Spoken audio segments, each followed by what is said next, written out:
¿Mm? Ahí está, buenas tardes.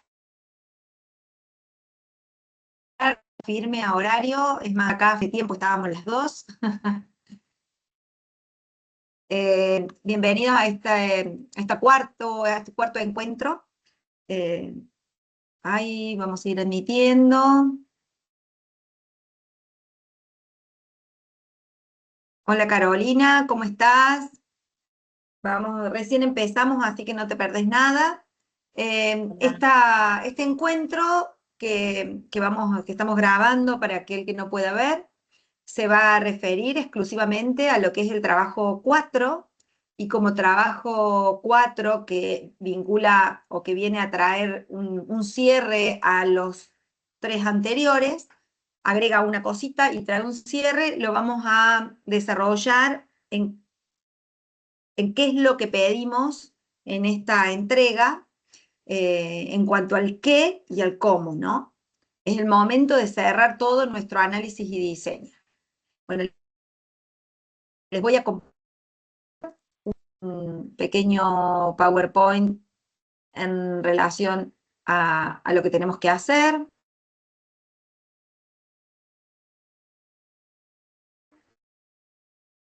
O que le significó muy parecido a un trabajo de pruebas de sistema, claro, porque justamente el flujo de trabajo que tenemos en esta instancia es el flujo de pruebas. Bien, el objetivo de este encuentro es explicar el TP4. Ustedes, si no vieran la conferencia, el TP4 tiene ciertas consignas, pero no explica la necesidad que tenemos de hacerle un cierre al proyecto que venimos desarrollando a lo largo de los distintos trabajos prácticos. Lo que vamos a hacer acá es brindar orientaciones, pero también vamos a reflexionar, como hago siempre yo en mis encuentros, cómo vengo hasta el momento o cómo he transcurrido mi desarrollo de mi estudio de esta materia. Vamos a ir admitiendo, ahí viene Nazareno también. Lo primero que hacemos es algunas explicaciones y reflexiones, el contenido concreto del trabajo práctico, cómo le damos un cierre al trabajo práctico, como que a mí me quede un trabajo como un informe documentado de las funcionalidades que elegí.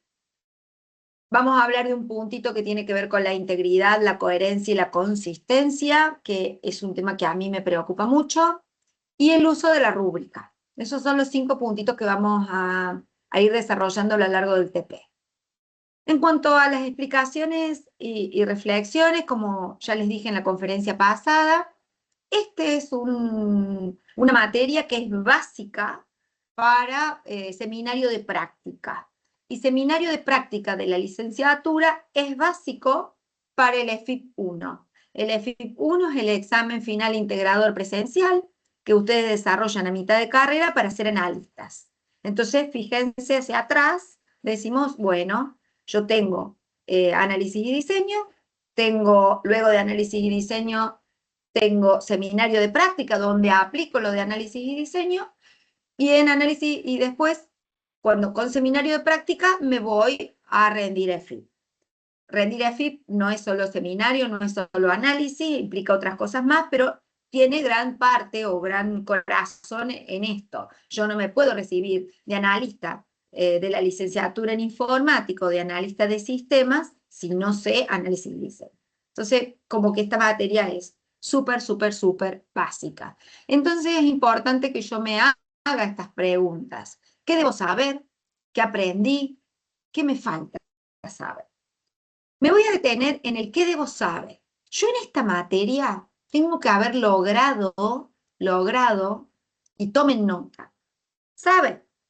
Bueno, por supuesto, los distintos flujos del PUD, ¿no? Pero vamos a lo que son las herramientas. Tengo que conocer requerimientos, qué tipos hay, cómo los escribo a esos requerimientos, que tengo perspectivas de usuario, perspectivas de sistema, pero que son necesidades objetivadas de alguien o de un usuario y que yo tengo que objetivar y describirlas como requerimientos. A partir de los requerimientos, tengo que derivar en casos de uso. Entonces tengo que saber qué es un caso de uso. Cuando yo derivo en casos de uso, conjuntamente hago un diagrama, donde en el diagrama de caso de uso sabemos que hay generales y particulares, pero que en los diagramas generales o particulares, cualquiera sea, hay distintos elementos. Los casos de uso son el elemento esencial de un diagrama de caso de uso. Las relaciones que existen entre los casos de uso, el actor, las fronteras, los tipos de relaciones que existen.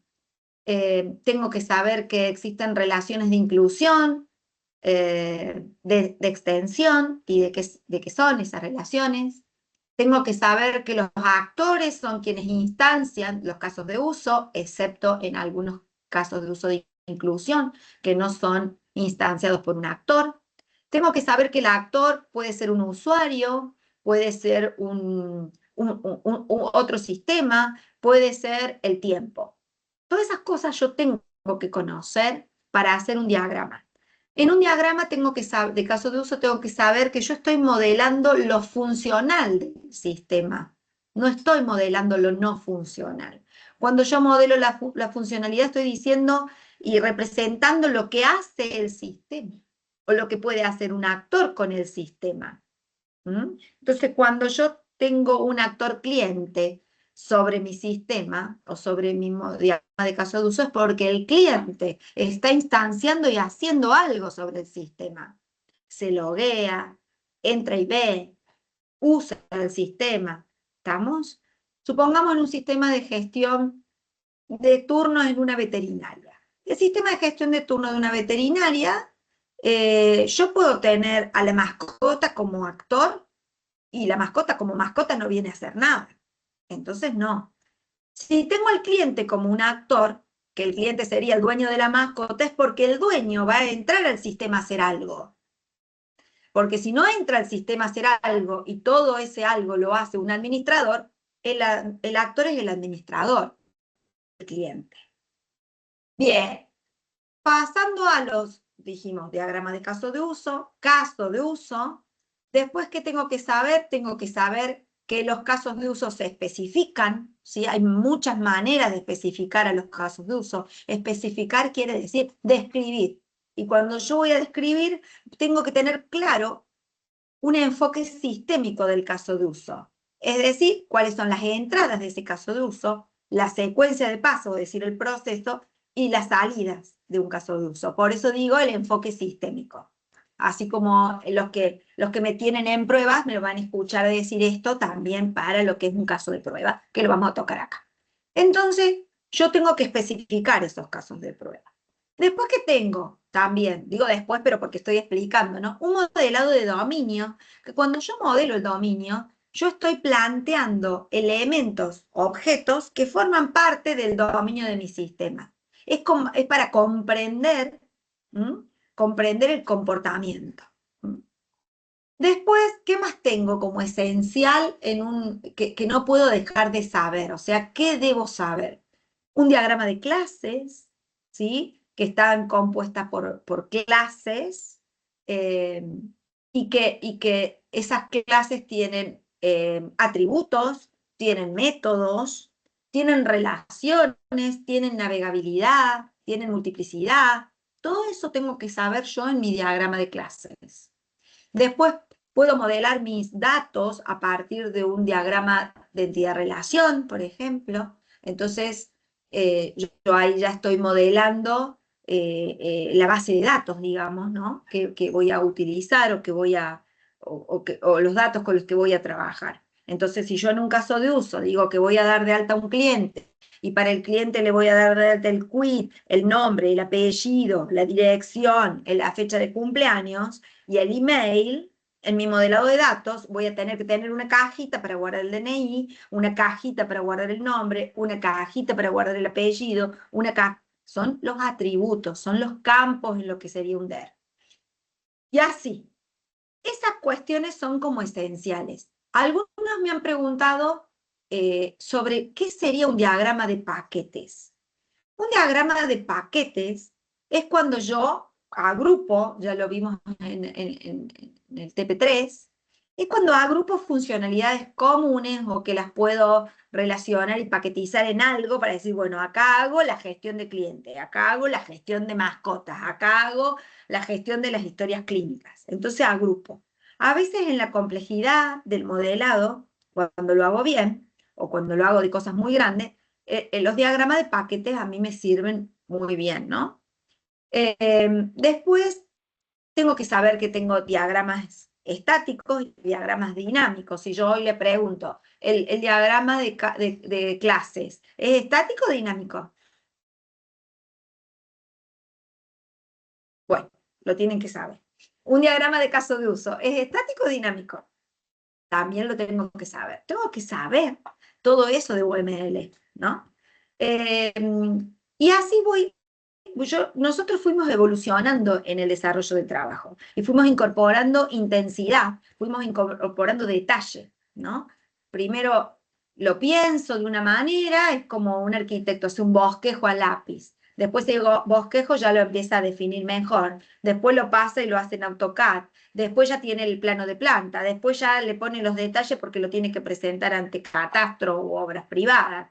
Una vez que tiene ese plano de planta, dice, uy, no, tengo que hacer la planta de techo, porque no es, esto no es así nomás, hace la planta de techo, uy, tengo que hacer el plano de instalaciones sanitarias, tengo que hacer el plano de las instalaciones eléctricas, y va incorporando detalle para que después venga alguien y pueda construir la casa, a dónde pongo las ventanas, a dónde pongo las llaves de luz, a dónde pongo la canilla del baño, dónde pongo la bañera o dónde oriento la grifería de la bañera. Nosotros con análisis y diseño nos pasa exactamente lo mismo. Yo tengo que llegar acá y decir cómo estuve, ¿no? Después hay otros diagramas, como el diagrama de secuencia, que es un diagrama que lo vieron en el TP3, que va a modelar un caso de uso y la interacción que hay, pero ya ahí modelando en hilos de comunicación. Entonces es muy importante que sepan que lo voy a hacer, o sea, ustedes lo deben haber hecho en casos de uso muy simples, que después en la realidad cuando son muy simples no hace falta, pero que sí me hace falta cuando yo tengo que modelar el detalle. Estos hilos de comunicación no van a tener cualquier información, van a ir teniendo la información que yo estoy guardando, sosteniendo, persistiendo en, que haya modelado yo en mi diagrama, el modelado de datos, ya sea a través de mi diagrama de clases o ya sea a través de mi diagrama de entidad-relación o modelado de entidad-relación. Entonces, no es cualquier hilo de comunicación que va lo que sabe el sistema, lo que pregunta el sistema, lo que guarda el sistema, ¿sí? Lo que consulta el actor, lo que le da el sistema al actor. Esos son los hilos. Y es como temporal. Muchos de ustedes, yo ya lo dije en las otras conferencias, modelaban el diagrama de caso de uso modelando secuencia. Primero se loguea, después hace esto, después hace aquello, y no es así. El modelado de diagrama de caso de uso no modela secuencia, modela instancias de acciones que el sistema hace o permite hacer al actor. Bien, acá yo tengo que ponerme claro sobre oscuro y decir, ¿cómo fui haciendo esto? ¿Qué realmente sé y qué no sé nada? Y si lo tengo que volver a hacer al trabajo para presentar el TP4, lo vuelvo a hacer. Y parto. Y parto de lo que vengo haciendo, recorrigiendo, yendo para atrás, corrigiendo lo que la profe me dijo, lo que sé que está mal, lo que después me di cuenta que me faltó, porque puede pasar que lo pensé de una manera y cuando estoy profundizando me doy cuenta que no. Le pasa al arquitecto, dice, yo puse una puerta, pero necesito un enchufe. Puse la puerta acá, pero cuando le hago la apertura, el dueño quiere un inodoro más grande, de los más cheto, salido de la pared y demás, no me abre la puerta. Entonces tengo que rediseñar, o cambiar la puerta del lugar, o poner otra puerta, o orientar. Y eso me pasa y me puede pasar. Entonces es importante, ¿por qué? Porque no lo tuve en cuenta desde el inicio. ¿Está mal? Sí, está mal, lo tendría que haber tenido en cuenta, pero pasa en la realidad, pasa. Tengo que ir y corregir. Bueno, vamos al contenido del trabajo práctico porque si no se me van a desesperar. Los plazos importantes que yo tengo, lo tengo que saber. Es el 30 del 6. excepto que se comunique lo contrario, ustedes siempre entren a Canvas y vean el calendario de la materia. El 30 del 6 vence el TP4. Ahí yo resalté la palabra pruebas porque ahora lo que vamos a hacer, nos vamos a enfocar en la ejecución del flujo de trabajo de pruebas. Pero todo lo demás lo vamos a corregir porque tiene que estar totalmente consistente. A esta altura nosotros ya hicimos los casos de prueba, identificamos las clases de diseño y diagramamos las interacciones. Tenemos la arquitectura del sistema, ya cómo va a ser, dónde va a correr, todas esas cuestiones que trabajamos y definimos. Y hemos escrito todo lo que hemos querido. En cuanto a requerimientos no funcionales, cómo va a ser, cómo lo voy a... qué tipo de sistema quiero. Recuerden los no funcionales que pusimos. Y acá ya estoy listo. Ahora me toca apuntar a pruebas. Si lo anterior lo tengo más o menos, lo corrijo, lo trabajo, lo vuelvo a presentar, ya ahora con pruebas. Ahora les voy a hacer un listadito.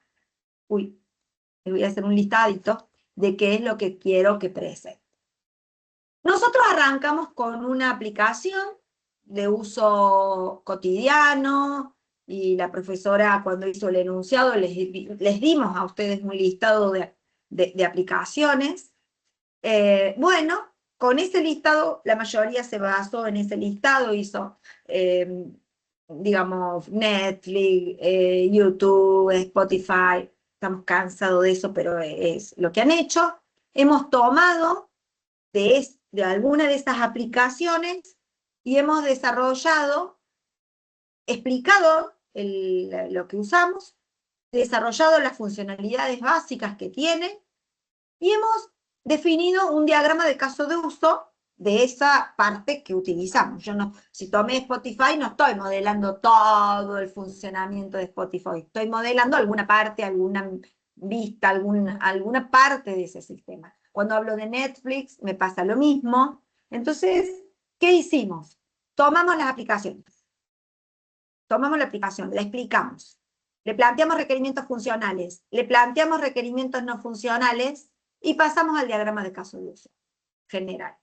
Hicimos un modelado de caso de uso general, en algunos casos les hizo falta hacer algunos diagramas particulares para abrir esas funcionalidades muy grandes. Si yo digo en el ejemplo de la veterinaria, digo gestión de clientes, gestión de mascotas y gestión de historia clínica, y bueno, a ver qué hace en gestión de historia clínica, abro y ahí me encuentro con otro diagrama de caso de uso particular de cómo se gestionan qué significa gestionar la historia clínica para este sistema. Después teníamos el modelado de dominio, que también lo hemos hecho, creo que ya en el trabajo 1 lo habíamos presentado. El diagrama de clases, ¿sí? El diagrama de colaboración, que lo vamos a sacar, a ese no lo hicimos, no lo pedimos, hicimos sí los diagramas de secuencia. Y los diagramas de clases de diseño. Diagrama más, diagrama menos, tengo eso y lo tengo que presentar. Ya al final vamos a agregar unas cositas más. Entonces yo tengo mi requerimiento, mi aplicación, los requerimientos que surgen de explicar las funcionalidades que tiene esa aplicación, los requerimientos funcionales, no funcionales, los requerimientos en los que me basé, si tuve una mirada muy amplia, capaz que chique, el diagrama de caso de uso general, la descripción, ahí lo pongo, lo agrego, la descripción de algunos casos de uso, ¿sí? El modelado de dominio, el diagrama de clases, si ya tienen un diagrama de clase de diseño, solo ese, el diagrama de secuencia de cada uno de los casos de uso que yo he descrito, o sea, los diagramas de secuencia van a ser de los casos de uso que describí, que a lo mejor describí todos, o a lo mejor describí 2, 3, 4. Con todo eso es como que yo ya tengo una secuencia de diseño del sistema, ¿sí? Y de ahí vamos a agregar el punto G, H, E, I. El punto G me habla de tengo que describir la estrategia y el plan de pruebas con la justificación de los tipos de prueba y los niveles, y de todas las decisiones que tomé en torno a la validación del sistema. Quienes ya hayan tenido pruebas en esa materia tienen la base. Si no han tenido pruebas, con lo que hay en Canvas alcanza, ¿sí? Para hacerlo, no vayan a ChatGPT o que se los haga la IA, y si la usan a la IA, mejoren lo que les da. Ustedes tienen que entender que para probar esto tengo que trabajar o desarrollar determinadas especificaciones tengo que hacer. Entonces voy a decir un plan. ¿Qué es desarrollar un plan? Es describir qué voy a hacer como actividades de pruebas. ¿De qué? En alguna parte voy a tener que especificar casos de prueba. Entonces, en el punto H dice especificación de escenarios y casos de prueba por cada tipo y nivel de prueba a realizarse. Si yo en el plan dije que iba a utilizar el nivel de componentes, pues tendré que desarrollar pruebas y explicar cómo voy a hacer y describir los casos de prueba para las pruebas de componentes. Si dije que voy a hacer pruebas de aceptación, lo mismo, debidamente justificado.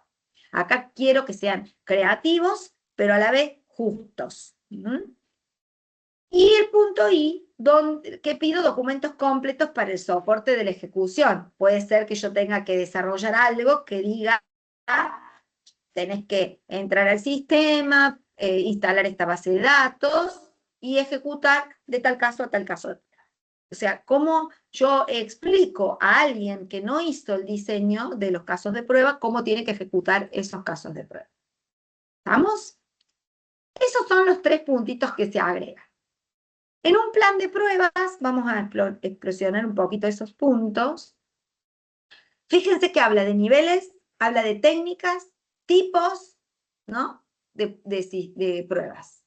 Niveles, conocemos 4 niveles. Niveles de componentes, niveles de sistemas, niveles de integración y nivel de aceptación. Técnicas, pueden ser técnicas de caja blanca, técnicas de caja negra, y los tipos pueden ser pruebas funcionales y podrían ser pruebas no funcionales. ¿Cuál sería una prueba no funcional? Probar la seguridad, por ejemplo. ¿Cuál podría ser una prueba no funcional? Evaluar la usabilidad que tiene el sistema, lo cual tengo que decir que lo voy a hacer. Y va a incluir un cronograma de actividades, es decir, qué voy a hacer primero, qué voy a hacer después, qué relaciones hay entre esas tareas, dónde empiezan y dónde terminan. No quiero un Gantt hecho en Project, no, pero sí un mapa de cómo se va a ir desarrollando esto que estoy planificando. Profe, una pregunta. Cuando hablo de... Sí, una pregunta. sí, ¿Mapa claro. en qué sentido? Que sería como un Gantt, si quieres, pero que ese Gantt no hace falta que sea hecho en Project. ¿Un qué, O sea, que perdón? vos, en Project. No, antes, ¿un qué? Un Gantt, que el ¿Gantt? Gantt es, vos imagínate, Caro, hago esta tarea, después de esta tarea recién voy a poder empezar esta otra, o no, Okay. o a lo mejor esta solapada la puedo hacer con la otra. Okay. Esa descripción del cómo.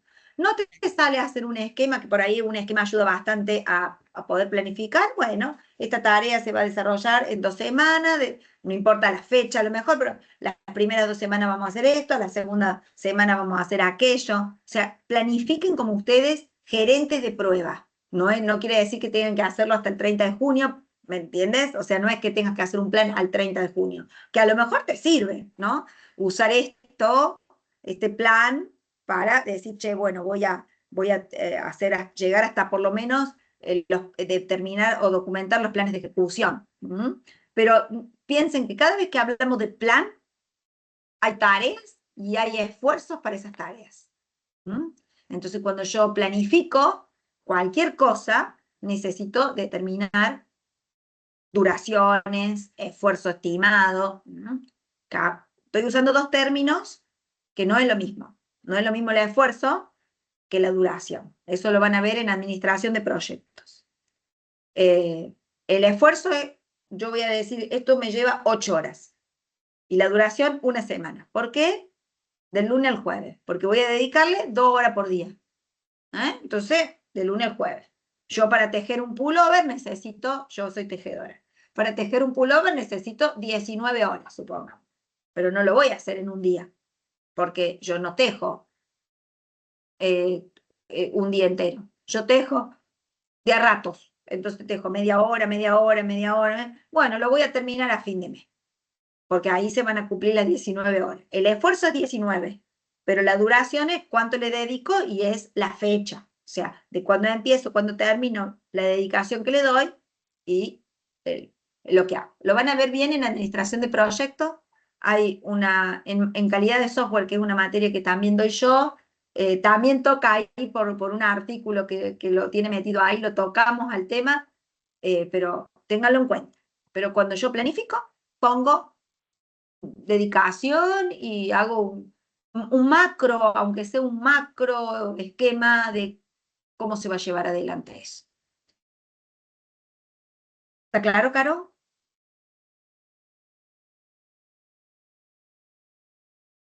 Sí, sí, sí, Sí. no, perdón, es que no podía. Activar el micrófono, está bien. Nazareno, bendito tú eres entre todas las mujeres. ¿Eh? Se me durmió Nazareno la siesta, porque justo estamos en un horario medio como No, que estamos acá. Tenía que darle permiso al micrófono por la grabación. nos cuesta, ¿bien? Bueno. Y yo siempre digo que es como una sesión de espiritismo, ¿viste? Nazareno, ¿estás ahí? Lucía, ¿estás ahí? ¿Viste? Como empezamos con la... hasta que responden. Bien. Esto de no ver las caras y dar así es como que uno le gusta ir viendo, porque cuando uno ve las caras o los rostros, entiende los momentos de confusión o de duda que el asistente o el participante pueda tener. Entonces, como que esto es como dar la clase a ciegas. ¿Mm? Bien. El segundo punto que tengo en este TP4 es especificar los casos de prueba. ¿Qué voy a hacer? De esos casos de uso que yo especifiqué y que hice el diagrama de secuencia de esos casos de uso, voy a hacer casos de prueba. De ahí voy a derivar casos de prueba, porque si yo lo hago de otro lado y yo no sé qué funcionalidad tiene, yo, profesora que les estoy corrigiendo, ese caso de uso, porque no está especificado, ¿sí? Entonces, como no está especificado, no sé lo que hace, puedo entender lo que hace, pero no lo sé, no te puedo corregir en detalle el caso de prueba, porque, o los casos de pruebas que hayas derivado. Entonces, la indicación sería tomar uno o dos casos de uso que ustedes hayan descrito, de los cuales hayan hecho la especificación a nivel de diagrama de secuencia, y que esos datos, todos esos datos que están manejando esos casos de uso están modelados en los diagramas de clase de diseño, ahí especifico los casos de prueba. La otra es tomar un escenario de uso, supongamos, digo, bueno, estoy en Netflix, voy a probar el escenario de uso desde que un usuario busca una película y elige la película para reproducir. Es un escenario que a lo mejor involucra uno, dos o tres casos de uso. ¿Va? Y bueno, planteo casos de prueba con esos escenarios. ¿Cuál es la entrada? ¿Cuáles son los pasos a seguir? El resultado esperado. Otro ejemplo, estoy con Spotify. Bueno, puedo elegir la funcionalidad de armar una playlist. Y a lo mejor en el armado de playlist instancio el caso de uso de búsqueda por artista, instancio el caso de uso de búsqueda por buscar por canción, buscar por disco, qué sé yo, por tipo de música. Y bueno, instancio distinto, entonces armo un escenario donde instancio varios casos de uso. Y armo los casos de prueba como con ese escenario. Cualquiera sea la forma en que ustedes lo hagan, el caso de prueba tiene que tener las entradas y su estado inicial, el proceso, es decir, la secuencia de pasos, y lo fundamental es el resultado esperado. ¿Qué espero que el sistema haga? Playlist armada, cómo se tendría que ver la pantalla, todo a cómo lo hemos pensado. No se olviden que hasta hemos hecho el maquetado de pantallas. Y por último, los documentos para el soporte de la ejecución de la prueba. Es decir, si yo fui lo gran específico acá, o sea, bien específico, donde digo, el usuario va a hacer esto, va a hacer aquello, va a hacer capaz que acá simplemente me queda describir que voy a tener que tener una base de datos inicial con tales o cuales datos para poder probar. Voy a dar un ejemplo que nada que ver con los sistemas que ustedes han trabajado, pero supongamos que yo estoy en el caso de la veterinaria y yo quiero probar la gestión de clientes, o sea, la carga de los clientes, y bueno, quiero probar la carga de los repetidos. Para eso, y voy a tener que tener una base de datos con tal cliente para que cuando cargue al próximo, me encuentre, o sea, cargo al próximo, me dé cliente repetido, si no, no me va a dar cliente repetido. ¿Ah? Bueno, ¿dudas hasta acá? Sí, consultita yo. ¿Alguna cantidad mínima de planes de pruebas o casos de No, pruebas que el haya plan que es cumplir? uno. El plan es uno. Y a nivel de casos de prueba, siempre les digo lo mismo. Hagan tanto como ustedes se den cuenta que lo manejan, que lo han aprendido. Pero lo mínimo que tendrían que hacer es el diseño de los casos de prueba para un caso de uso. Si el caso de uso les deriva que son 3 casitos de prueba por la técnica que elegí y demás, y bueno, no, hacer de 2 casos de uso, ¿sí? Que no sean una prueba. Ujú. El plan es uno, pero a nivel de diseño de caso de prueba, más. Tanto como les haya llevado que ustedes se den cuenta que más o menos la agarraron el asunto, o de mínima todos los casos de prueba sobre un caso de uso. Ok. Que si son 2, no, más. Porque te voy a poner, es poco, porque no me da garantía de que vos ya lo sepas, con tan poquito. Y bueno, algunos sí la tienen re clara, algunos trabajan de tester, pero bueno, nosotros tenemos que garantizarlo en todos. Entonces, bueno, el que trabaja en testing no le va a costar para nada esto. Así que, bueno, 4 puntos. Estos 4, 1, 2, 3 y 4 son los, fíjense que son los trabajos prácticos que ustedes hicieron. Miren cómo cada vez se va haciendo más largo el tema. Entonces, el 1, 2 y 3, como están acá, es el desarrollo anterior. Lo primero que hice fue software elegido, funcionalidad agregar y los requerimientos. Ya acá modelé, ya estuve en el análisis, modelé los casos de uso, modelé los diagramas de clase, modelé, bueno, los de colaboración no, los de secuencia, ¿sí? Que los pusimos en el 3. Pero acá sí, diagrama de caso de uso, diagrama de clase, acá tendríamos el diagrama de dominio. Vamos como incrementando cosas. El tercero estuvo básicamente en el flujo de diseño e implementación. Hicimos, pulimos todo lo que teníamos hacia atrás, o por lo menos eso se espera. Volvimos a presentar el diagrama de caso de uso con todas las observaciones que el profesor me fue haciendo. Presenté las especificaciones de casos de cada uno de los casos de uso, o de algunos. Hice los diagramas de secuencia de esos casos especificados. Tengo un diagrama de clases. Tengo un diagrama de estados, si aplica, ¿no? Si aplica. Y acá en el cuarto paso a las pruebas. Acá me estoy olvidando que ya también tengo la interfaz, ¿no? El prototipo de interfaz. Y acá lo único que yo tengo que agregar es pruebas y corregir la consistencia hacia atrás. Nada más. Entonces, mi trabajo va a tener en lo que yo voy a presentar un sistema explicado, o sea, si tengo Spotify lo explico, si tengo Netflix lo explico, la funcionalidad que decido trabajar, explicada, los requerimientos definitivos en los que basé mi trabajo, el diagrama de caso de uso, la descripción de los casos de uso de ese diagrama. Yo no puedo describir casos de uso que no están en mi diagrama. Ha habido chicos que han hecho eso, no sé cómo han hecho, pero está mal. Puedo tener una matriz de trazabilidad, donde la matriz de trazabilidad es la que me va a relacionar requerimientos con qué caso de uso lo implemento. Esto es opcional. Requerimiento con qué caso de uso de implemento y el estado de esa implementación. Los tengo especificados, los tengo, porque cuando yo tengo mucho volumen, lo único que me va a ayudar a ir sabiendo qué tengo y qué no tengo de mi sistema es una matriz de trazabilidad. El diagrama de clases, donde el diagrama de clases debería incluir todas las entidades utilizadas por esos casos de uso que yo especifiqué, todos los atributos y métodos relacionados a esos casos de uso, y que usé los diagramas de secuencia como en los casos de uso que estoy especificando. Diagrama de transición de estado se aplica, diagrama de despliegue o diagrama de arquitectura que muestra cómo yo pensé que voy a hacer esto. Esto, el que puede, lo desarrolla, y el que no puede, no, pero lo va a tener que, en seminario no le va a quedar otra que decir. Y voy a agregar el plan de pruebas y los casos de prueba, ¿no? Y los documentos vinculados.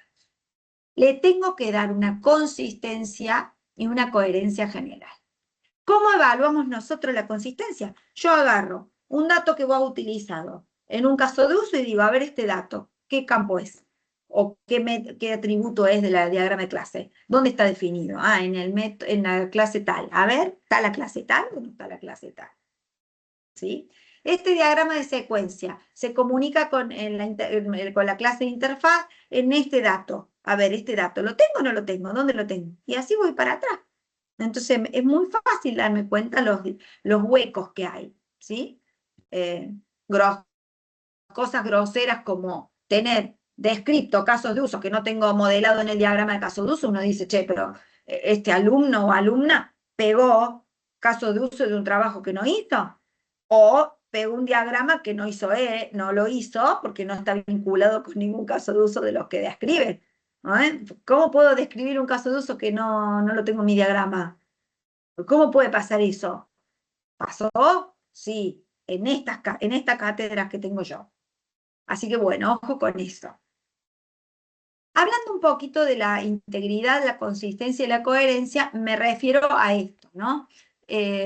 A veces me tiento en utilizar un trabajo realizado de otros años y eso me lleva a confusión. Mi trabajo no es íntegro porque copié, porque pegué y pasteé cosas de otro lado.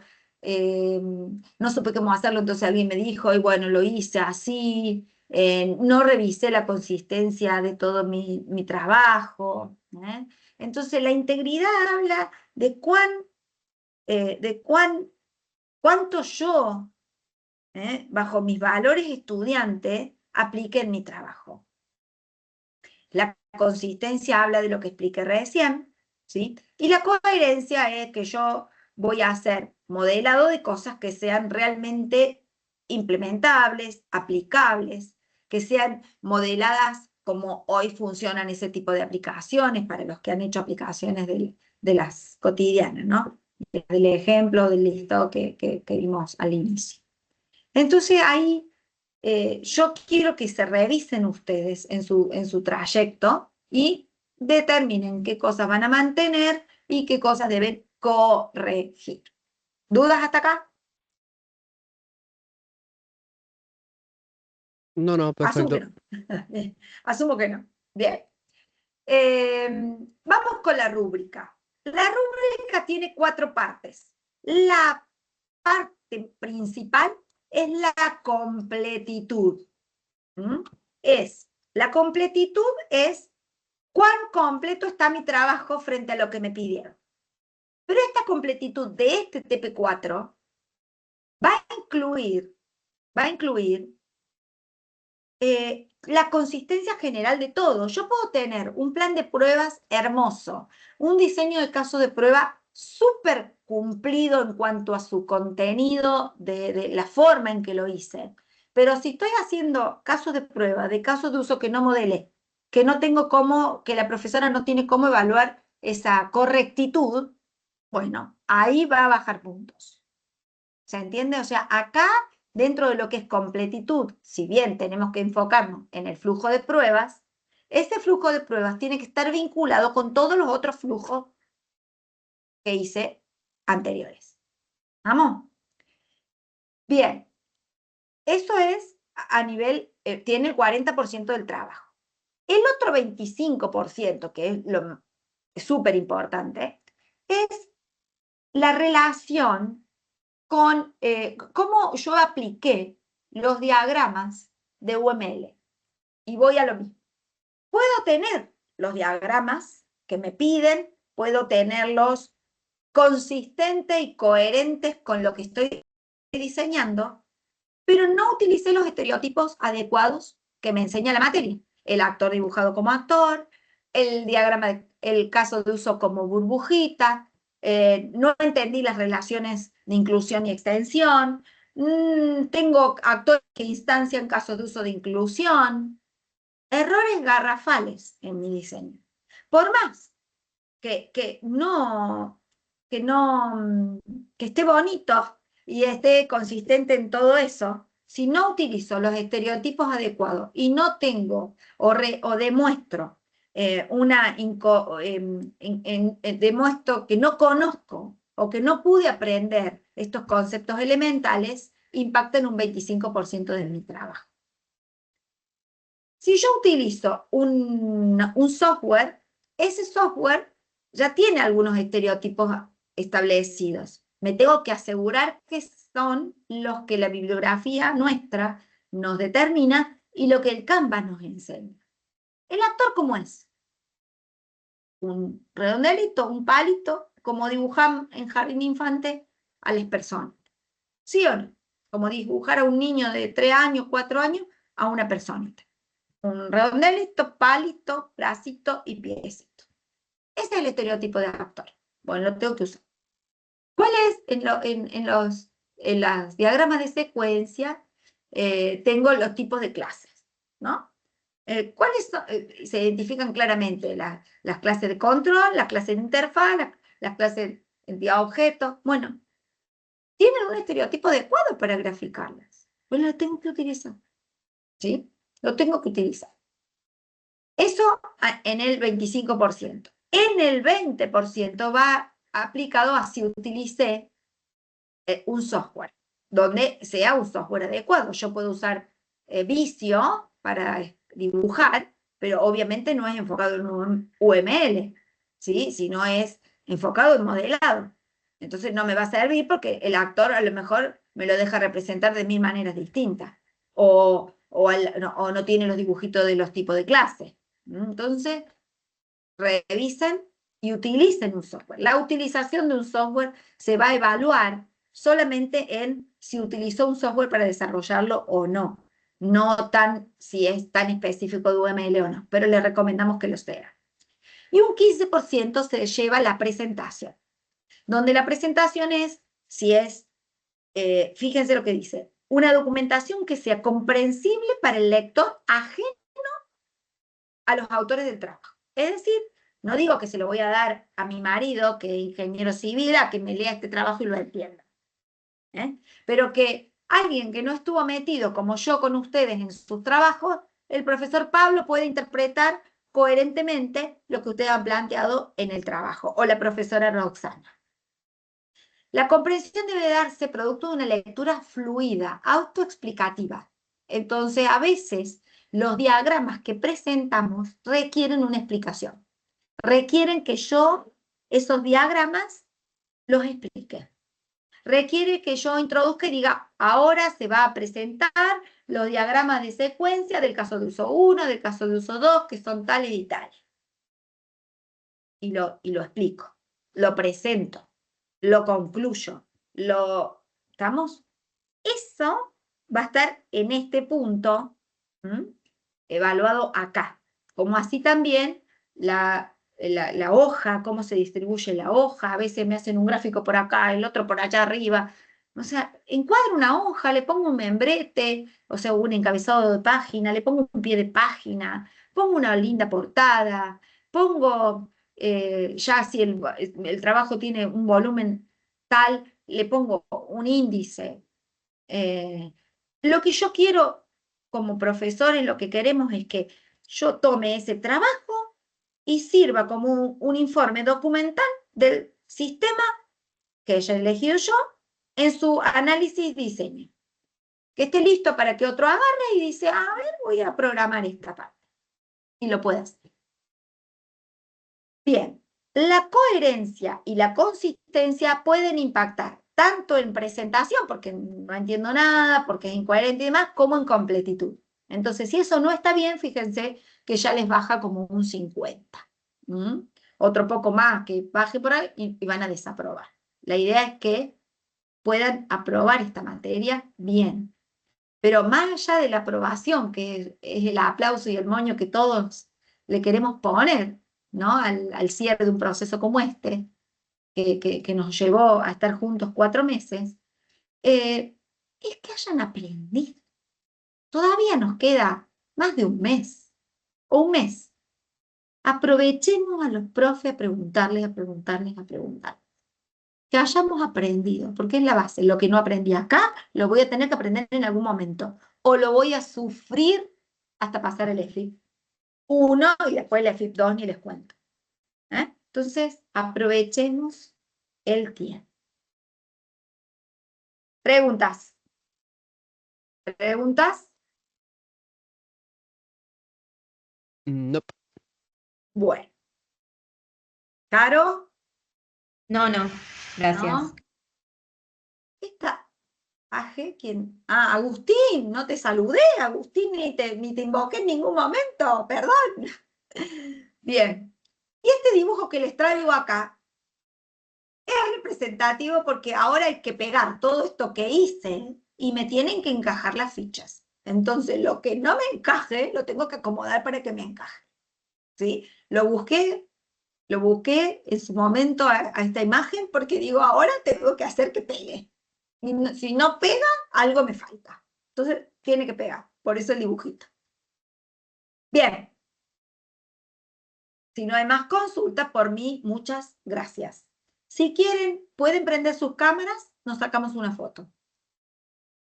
Una foto sería un print screen. Ay, es que Bien, yo no tengo Caro. cámara en la computadora. Bueno, NASA, no importa. Después le pegamos una foto tuya. Eso. Agustín, Lucía, tenemos cámara. Vamos, las Caro, vamos a quedar nomás. Bueno, Estoy con la otra compu, profe. dale, Ahí voy, Agu, profe. si no yo sola. Agu, ¿vos podés? Sí, sí, ahí prendo. Ahí está. Dale, Ay, si ¿se no yo podrá entrar sola. desde el celular si no? Sí, dale. Y entonces nos sacamos una foto los 4 que estamos acá.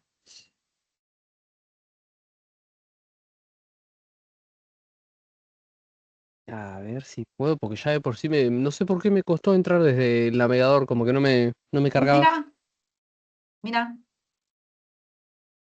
Nos vamos a sacar una fotito para perpetuar. Recibieron el correo que mandé para invitarlas a las mujeres por un lado y a todos por otro para los servicios de extensión. Mandé un mail que era una invitación especial. Lo mandé exclusivamente a las mujeres para participar de un servicio de extensión que nos nucleamos las mujeres en tecnología para ayudarnos. Se llama Empoderatec.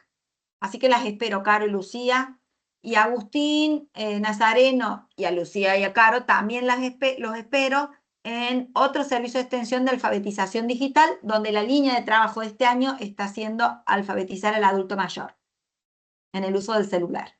Estamos diseñando toda la currícula de trabajo. Así que, por favor, anótense, así seguimos trabajando juntos. Me siguen cruzando por ahí. Bueno, vamos a sacar las fotos, así no se nos hace más tarde. Quedamos Caro y yo. Lu no puede. A ver. Lu no puede.